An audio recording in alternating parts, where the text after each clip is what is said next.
New Orleans, Louisiana. August 28th, 2005. It's midnight and business as usual on the city's famed Bourbon Street.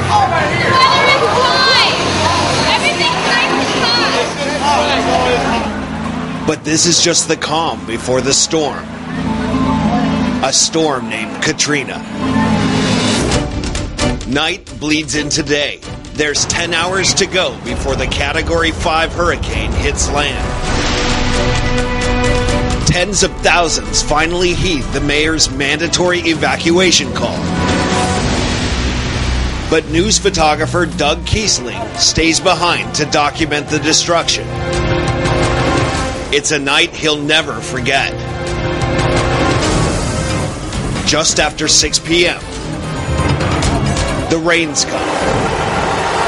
As the outer bands of the storm sweep in, downtown New Orleans becomes a virtual ghost town, an eerie sign of what's to come.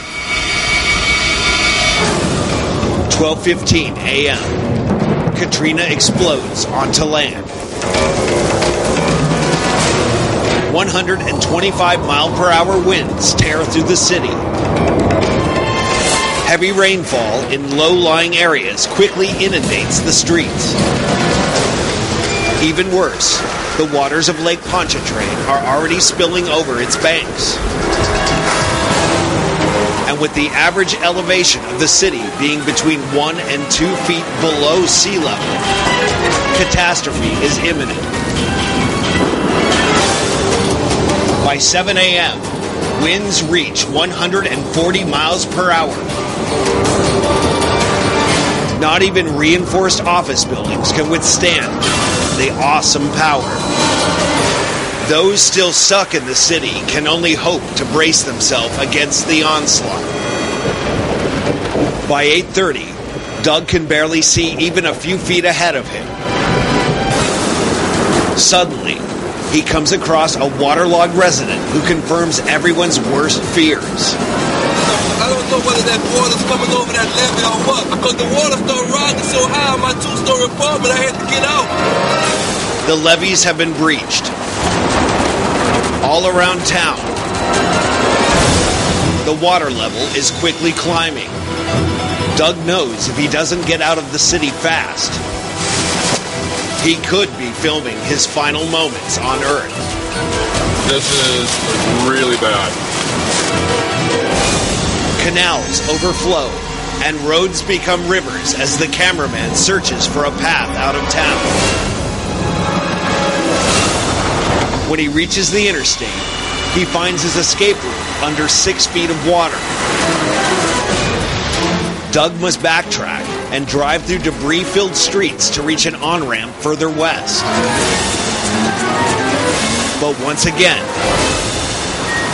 he's blocked by the flood, this time just a few car lengths from freedom.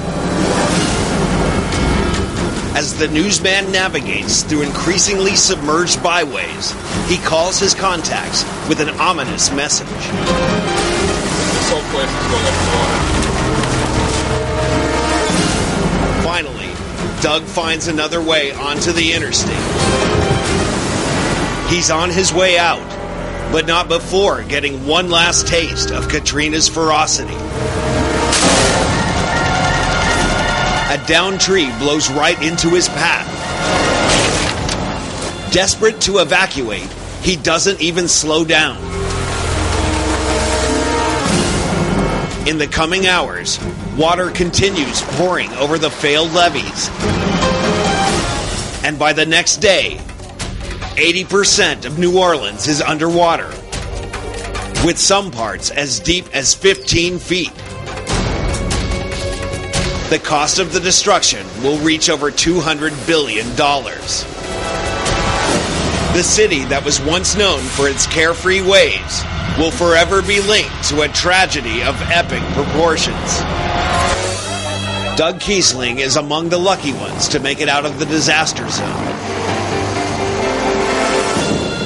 But not before capturing the evolution of the most devastating natural disaster in U.S. history.